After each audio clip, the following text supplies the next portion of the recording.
አንቺ የማትረቢ ብሎ አንድ እጅ በጥፊ ፊቷን መታት። አሁንም ደግሞ በጥፊ መታት። አንቺ የማትረቢ አዋረድሽን የሚል ድምፅ። ወይዘሮ ኡምራን እጇን እየታጠበች ይህን ድምፅ ከብዙ ዓመታት በፊት እየሰማችው ነበር። በጥፊ የተመታችበት ትንፋሿ በኃይል መተንፈስ ጀመረች እና ይህን ነገር አስታወሰችው። ሰላም ጤና ስጥልን የተወደዳችሁ የዚህ ቻናል ቤተሰቦች እንኳን ደህና መጣችሁ። ዛሬም ደግሞ ወደ እናንተ መተናል ትንሽ የፀሐይ ብርሃንን ይዘን። ይህንን ቻናል ላይክ፣ ሼር፣ ሰብስክራይብ እያደረጋችሁ አሳድጉን፣ አብረን እናድጋለን። እኛም እንግዲህ ስለምታደርጉት መልካም ነገር ሁሉ እናመሰግናችኋለን። ባለፈው ጊዜ ያቆምነው ትንሽ የፀሐይ ብርሃን ወይዘሮ ኡምራን ማለት ምን ማለት እንደሆነ ታውቂያለሽ ብሎ የሚጠይቃት ድምጽ ከብዙ ዓመታት በኋላ ጆሮቿ ላይ ሲጮህ ነበር እና ያ ድምጽ ዛሬም አስታውሰዋለች። ምክንያቱም ፍርሃት ልጇ በተናገራት ነገር እንዴት ዲላን እንደማትወዳት እና ለዚህ የዳረገቻት እርሷ እንደሆነች ስለነገራት አሁን እሷ ሩቅ ወደ ነበረበት ወደ ወጣትነቷ ዘመን እንድታስታውስ ግድ ሆኗል። ስለዚህ አሁን ያ ድምጽ እያስታወሰች ነው። እናም እጇን እየታጠበች ያለች ነበር ባለፈው ያቆም ነው። ዛሬም ከዛ በመቀጠል እንቀጥላለን። እንግዲህ ወይዘሮ ኡምራን እጇን ታጠበችና ፊቷን በፎጣ አጠረገች። ኤሊፍና ፉሊያ እንዲሁም ጉንሽ በመኪና እየሄዱ ነው። ፉሊያ ግራን የገባኝ ምን እንደማደርግ እኮ አሁን በምን እንደዚህ እንደሆነች አላውቅም እያለች እያወራችላት ነው። አይ ምንም አይደለም፣ አሁን ሐኪሙን ስለጀመርሽላት ለውጥ ይኖራታል ብለን እናስብ። ስለዚህ ኤሊፍ አትጨነቂ፣ ከማንም በላይ ከእናትና ከአባት በላይ እያደረግሽላትና እየለፋሽላት ነው አለቻት። አዎ ግን ለውጥ አይደለም፣ ዛሬ አየሻት አይደል እንዴት እንደሆነች አለች። ያው እንግዲህ ጉንሽ ዛሬ የሆነችው ምክንያቷ እናቷን ስላየች ነው። እነሱ ግን የሚያውቁት ነገር የለም። ለዛ ነው እንግዲህ እና ጉንሽ እንደዛ መቀጠል የለባትም። አየሽ ሁሊያ እናቷን አታለች፣ ደግሞ አባቷንም አታለች። ስለዚህ አሁን እሷ ምን እንደሚያስፈልጋት ማወቅ አንችልም። አትናገርም፣ ብትናገር መልካም ነበር አለች። ምንም አይደለም ኤሊፍ አይዞሽ፣ ሁሉም ነገር መልካም ይሆናል፣ አታስቢ። ይልቅ አሁን እኔ አንድ ነገር አስቤያለሁ። ማለት ህጻናት ላስገባት አስቤያለሁ። ምን ታስቢያለሽ? አዎ ጥሩ እኮ ነው፣ ለእሷም ለጉንሽም ጥሩ ነው፣ ብታስገቢያት መልካም ነው። እንደዛ ቢሆን ጥሩ ነው አለቻት። አይ ግን ጉንሽን እንዴት አድርጌ እንደማሳምናት ለቤቱ ቅርብ ነው እንዳስገባት ፈልጋለሁ። አይ ምንም አትልሽም፣ ለእሷም እኮ መልካም ነው። ስለዚህ ደስ እያላት ትቀበልሻለች ብዬ አስባለሁ አለቻት ሁሊያ። በሌላ በኩል እነ ፍርሃት ቤት የዲላ በር ተንኳኳ። ዲላ አለ የወንድሟ ድምጽ። ዲላ ስልኳን እየተንቀጠቀጠች ቶሎ ብላ ወደ ኋላ እየተያየች ወንድሜ ደህና ነኝ፣ ምን ነው አለችው። አይ ደህና መሆንሽን ለማረጋገጥ ነው። ደህና ነሽ ዲላ? አዎ ደህና ነኝ። እስቲ ክፈችው። አይ መክፈት አልችልም ወንድሜ አሁን ላይ ግን ደህና ነኝ አለችው። እሺ ደህና መሆንሽን ለማወቅ ፈልጌ ነው ብሎ ፍርሃት ወደ ሳያስገድዳት ጥሏት ሄደ።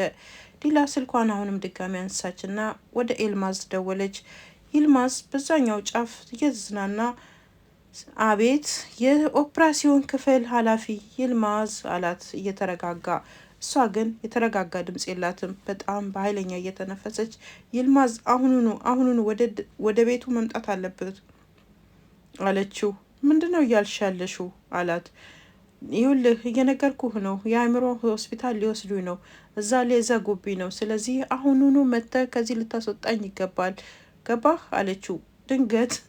ድንገት ማነው ይልማዝ ከተቀመጠበት ተስፈንጥሮ ተነሳ።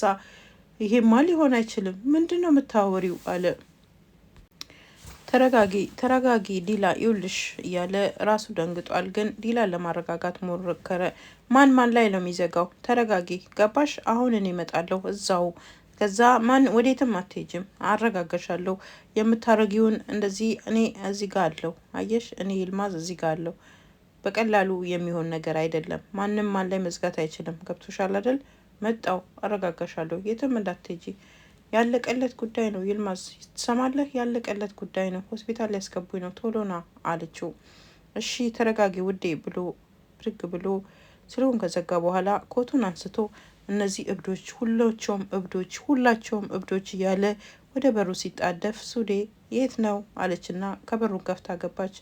አይ እዚህ ጋር ስለሰለቸኝ ወደ ውጭ ለመውጣት ፈልጌ ነው አላት። ሰለቸህ? ጥሩ እንካ ይኸውልህ ብላ መዝገቡን የመወርወር ያህል እላዩ ላይ ወረወረችበት። ምንድነው ይሄ? ነገ ስብሰባ፣ ስለዚህ ይሄንን በደንብ አድርገህ አስተካክለው፣ የነገ ስብሰባ ላይ የምታቀርበው ረቂቅ ነው አለችው። ኤሊፍ ልጅቷን ጉኒሽን ታቅፋት ከቤቱ ገባችና ቀስ ብላ አልጋዋ ላይ አስተኛቻትና ልብስ አልብሳት ወደ ሳሎን ወጣች። ወደ ሳሎን ስትወጣ የሚጠብቃት ነገር አለ። ከባንክ የመጣ የሀካን ፋይል ሰነድ ማለት ነው፣ የፈረመበት። ቀስ እያለች እያገላበጠች ማየት ጀመረች።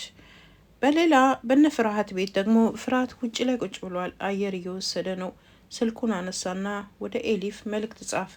ስለ ዛሬው ቀን አመሰግንሻለሁ በጣም ብሎ ጻፈ። ከዛ መልሶ መልእክቱን ሰረዘው። ትንሽ ቆይቶ ደግሞ ላንቺና ለኤሊፍ አሰብኩኝ፣ ላንቺና ለጉኒሽ አሰብኩኝ፣ እንዴት ናችሁ ማለት ዛሬ ምናልባት ነገ ጊዜ ካላችሁ ሻይ ቡና ብንል ብሎ ጻፈ። እሱንም ሰረዘ። ሀሳብ ያዘው። ምን ማለት እንዳለበት አላወቀም። ወደ ኤሊፍ በምን መንገድ መግባባት እንዳለበት ስላልገባው መልሶ ስልኩን ጠረጴዛው ላይ አስቀመጠ። ኤሊፍ ደግሞ ሰነዱን እያገላበጠች እያየች ነው። በአንዱን ታነሳለች፣ አንዱን ትጥላለች። ሁሉም ሀካን ድርግም አድርጎ ፈርሞበታል። የባንክ እዳ ነው። ከዛ ድንገት ስልኳ ጮኸ። ሄሎ አለች። አቤት። አዎ ጠበቃ አውቃለሁ። ልክ ነህ። ታዲያ ትላንት እኮ ነው የሰጠኸኝ ወረቀቱን እና እኔ መክፈል አልችልም። ጊዜ ስጠኝ እኮ ነው ያልኩት አለችው። ጊዜ 3 ቀን። የዛኛው ድምፅ አይሰማም፣ የኤሊፍ ብቻ ነው። 3 ቀን አልችልም። በ3 ቀን ውስጥ ይህንን ሁሉ እዳ መክፈል አልችልም። ትሰማኛለህ? ጠበቃ አስተያየት ማድረግ አለብህ። ከፍላለሁ። እኔ አልከፍልም አላልኩም፣ ግን 3 ቀን በጣም ትንሽ ቀን ነው እያለች ኤሊፍ ተናገረች። በዛ አቅጣጫ የሰማት አይመስልም። ኤሊፍ በንዴት ስልኩን ዘጋች እና መወራጨት ጀመረች። ፊቷን በእጆቿ ሸፍና ጥቅልል ብላ ሶፋው ላይ ተቀምጣ ማልቀስ ጀመረች። እያለቀሰች ነው። ጉኒሽ ከመኝታ ቤት ተነስታ መጣችና አጠገቧ ቆመች። ስታያት ደነገጠች። ጉኒሽ አለቻት። ጉኒሽ እንባዋን ከፊቷ ላይ ማበስ በትንንሽ እጆቿ ማበስ ጀመረች። ጉኒሽ አይዞሽ ደህና ነኝ ምንም አይደለም ብላ ራሷ በርትታ ጉኒሽን ልታበረታት ሞከረች። እቅፍ አርጋ ሳመቻት። ጉኒሽ አይዞሽ አሁን ድራማ ሲኒማ ማየት ትፈልጊያለሽ? በቃ ሲኒማ እኔ ፖፕኮርን እናፈንዳና ፈንዲሻ እናፈንዳና ሲኒማ እንመልከት እሺ አለቻት። ጉኒሽ በደስታ ራሷን ነቀነቀች። ወደ ማድ ቤት ሄደችና ፈንዲሻ ፈነዳች። ሶፋ ላይ ይዛ ተቀመጠች። ምን ማየት እንደምትፈልግ ጠይቃት ጉኒሽን። ከዛ መርጣ ወደ ግድግዳው ላይ መብራት አበራች። ከዛም ማየት ጀመሩ። ደስታዋን በትንሹ ለልጇ ልታካፍል ራሷን ጭንቀት ደብቃ ልጅቷን ልታስደስታት እየሞከረች ነው ኤሊፍ።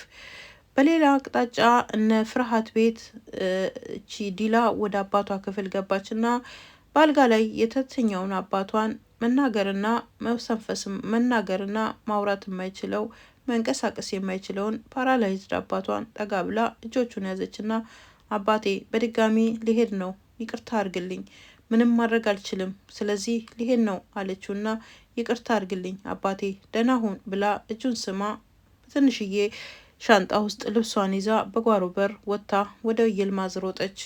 ይልማዝ በርቀት ሆኖ በፉጨት ጠራት። ወደ እሱ አቅጣጫ ሄደች። የታል መኪናው? ቶሎ በል የታል መኪናው አለች። የምን መኪና ነው? ቆይ ርቄ ነው ያቆምኩት፣ ተረጋጊ። ቶሎ በል እያልኩህ ነው። ጊዜ የለኝም። ወዴት ነው የምትሄጂው? አላት ይልማዝ። ወዴትም ቢሆን ከእናቴ ብቻ ከሩቅ ከዚህ መራቅ አለብኝ፣ ከእናቴ መራቅ አለብኝ። ወዴትም ይሁን ብቻ ርቄ መሄድ ነው የምፈልገው። ይልማዝ ገባ አለችው። ቆሚ፣ ቀጥ ብለሽ ቆሚ። ምን እያልሽ ነው? ትሰምኛለሽ? እና በባዶ ነው እንዴ እኔን ወደ መስሪያ ቤት ውስጥ ያስገባችሁኝ? ይሄ ነው እንዴ አላማሽ? እና እኔን ጥለሽኝ ሁሉን ነገር ያለ አግባብ ጥለሽ ሀብትሽን ንብረትሽን ጥለሽ ልትሮጪ ነው? ልትሰደጂ ነው? አይሆንም። ቆሚ፣ ቀጥ ብለሽ ቆሚ ብሎ በሁለት እጁ ጥርቅም አድርጎ ያዛትና ባለችበት ቦታ እንድትቆም አደረጋት። በቃ አልተረዳኸኝም እንዴ? መሄድ ብቻ ነው የምፈልገው እኮ አልኩ። እሺ በቃ አለና እቀፍ አድርጎ ሳማትና ወደ ራሱ አስጠግቶ እሺ እረዳሻለሁ ብሎ ረስ ድምፁን ማቀዝቀዝ ጀመረ። እረዳሻለሁ ሁሉንም ነገር አየሽ፣ ግን ልንገርሽ እስቲ ለማንኛውም እናትሽ በሆስፒታል ዘጋብችብሽ እንበል፣ ምን የሚለወጥ ነገር አለ? ድጋሚ ጥላቻዋና የወንድምሽ ደግሞ ፍለጋ ይጀምራል። ስለዚህ ምን ጥላቻ አለ? እሺ ደግሞም ሄድሽ እንበል ከሄድሽ በኋላ ምን ይከተላል? ምንም የሚከተል ነገር የለም። ባዶ እጅ፣ ባዶ ነገር፣ ምንም የሌለሽ ባዶ ነገር፣ ወደ ነበርሽበት አዘቅት መመለስ፣ በሱስ መደፈቅ፣ ሌላ ምን ይጠቅምሻል? ይሄው ነው በቃ። ከዚህ ውጪ ህይወት የለም። ስለዚህ ከዚህ ሁሉ አጠገብ ሆነሽ እዚህ ጋር ችግሩን መቋቋም እንዳለብሽ ልነግርሽ እወዳለሁ ዲላ ያለ እያባብላት ነው። ታዲያ ምን ላርግ ይልማዝ አለችው። አዎ አሁን ማሰብ አለብሽ። አየሽ ብልጥና አስተዋይ መሆን አለብሽ። ይህንን ነው ምነግርሽ። ይሄ ቤት ያንቺ ቤት ነው። ደግሞ ድርጅቱ ያንቺም ድርጅት ነው። አይምሮሽን አሰሪው ዲላ። ወዴትም መሄድ የለብሽም። ንብረትሽንና ቤትሽን ጥለሽ መሄድ የለብሽም። ሀሳብሽን ሁሉ ቀይረሽ አስተዋይና ጥበበኛ መሆን አለብሽ። በጥበብ መጠቀም አለብሽ። ይልማዝ ቀስ ብሎ እየመከራት ነው። ስለዚህ አላትና ሊቀጥል ሲል ይልማዝ ምን ማድረግ እንዳለብኝ አላወቅኩም። በቃ ነገርኩሽ። በነገራችን ላይ አንድ ነገር ልንገርሽ።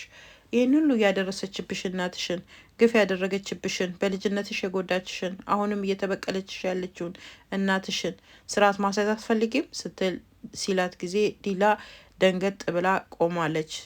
ይሄ ማለት የደካማ ጎኗን ስስ ብልቷን የነካውና የእናቷን ጥላቻ መበቀል ስለምትፈልግ ዲላ ቀጥ ብላ ቆመች እና አሁን መስማት ጀመረች። ይልማዝ እየተናገረ ነው። ወይዘሮ እምራን ክፍሏን ቆልፋ ተቀምጣለች። ፍርሃት በር ላይ ሆኖ እናቴ እናቴ እያለ ይጠራል። ልትሰማው አልፈለገችም። የተናገራት ነገር አቁስሏታል። ስለዚህ አሁን እሷ ቀጥታ አጠገቧ አልጋ ላይ ቁጭ ብላ አንዲት ትንሽዬ ሻንጣ እያየች ነው። ዳሰሰችው ሻንጣውን ከፍታ ከውስጡ የሌሊት ልብስ አወጣች። ከብዙ አመት በፊት የተዘጋጀ የሌሊት ልብስ ነው። በዛ ሻንጣ ውስጥ የተቀመጠው ማንኛውም ነገር ሁሉ አሮጌና ዘመኑ ያለፈበት ነው። ለወይዘሮ ኡምራን ግን እንደ አዲስ ነገር እያየችው ነው። ሻንጣውን ከፍታ ያወጣችውን የሌሊት ልብስ ወደ አንገቷ አስጠግታ እየሳመችና እያሸተተች ጥቂት ቆየች። ከዛ ሌላም ደግሞ ድጋሚ ከፍታ ከውስጡ አሮጌ ዘመኑ ያለፈበት የቱርክ ብር አወጣች። ታሽጓል። ትልቅና ብዙ ነው። ያልተጠቀመችበት ከብዙ አመታት በፊት እጇ ላይ የገባ እንደ ማስታወሻ ይዛ የተቀመጠችው። ወደ ሩቅ አየችና አሰበች። በዛን ሰዓት አሁን ያን ዕለት ኡምራን ማለት ምን ማለት እንደሆነ ታውቂያለሽ የሚላት ድምጽ እኔ እወድሻለሁ ኡምራን ሲላት፣ አዎ እኔም እወድሃለሁ። በቃ ነገ እኔ ያለው አንድ ነገር እንዳትፈሪ፣ ነገ አንቺን ለመለመን እንመጣለን። እውነትህን ነው አለችው። አዎ እውነቴን ነው፣ አንቺን ለመለመን እንመጣለን ነገ። አባትህስ? አባቴ ነግሬዋለሁ፣ እናም አምኗል፣ ተቀብሏል። ስለዚህ ነገ ወደ አንቺ እንመጣለን አላት። ደስ ብሏት አቅፋ ሳመችው። በማግስቱ ስትዘጋጅ ያሳያል። ስትዘጋጅና ልብሷን ጸጉሯን ስታስተካክል አባቷ ክፍል ውስጥ ሲንጎራደዱ ይታያል። ከዛ በሩ ተንኳኳና አንድ ሰው ቆሟል በር ላይ። ደነገጠች። መጡ ብላ በር ለመክፈት እንዳልጓጓች በሩ ላይ ያየችው ሌላ ሰው ነው። የእሷ ፍቅረኛ ሰራተኛ አንዱ ነበረ። በእጁ ሻንጣ ይዟል። ከናን የት አለ አለችው። ከናን አይመጣም አላት። ከፈተና ውስጡ ያለውን ብር ረብጣ ብር አውጣቱ አሳያትና ይኸውና ይሄ ካሳ ነው ሰማሽ ብሎ በሩ ላይ ሻንጣውን ጥሎላት ሄደ። ይሄ ነው እንግዲህ ታሪኩ ከብዙ ዘመን በፊት የዘሮ ኡምራን ታሪክ ምንድን ነው? ለምንድን ነው ሻንጣውስ ፊት ለፊቷ የተጣለው? ከዚህ የተነሳስ ወይዘሮ ኡምራን ህይወቷ ላይ ምን ገጠማት? ታሪኳን ወደኋላ ለማስታወስ ለምን ፈለገች? ማቨሽ በበኩሏ ጸሎት እያደረገች ነው። ያለፉትን አመታቶች ሁሉ ህመምና ስቃይ ከኛ ላይ አንሳ እባክህ አምላካችን። እንዲሁም ደግሞ ወይዘሮ ኡምራን ተጽናንታና ካለፈው ታሪኳ ነፃ የምትወጣበትን ቀን አድርግላት አምላኬ። እንዲሁም ደግሞ የታመሙት ይፈወሱ፣ ከስቃይ ጋር አታስቀጥለን፣ አንተ ሁሉን ትችላለህና እያለች ጸሎት እያደረገች ነው።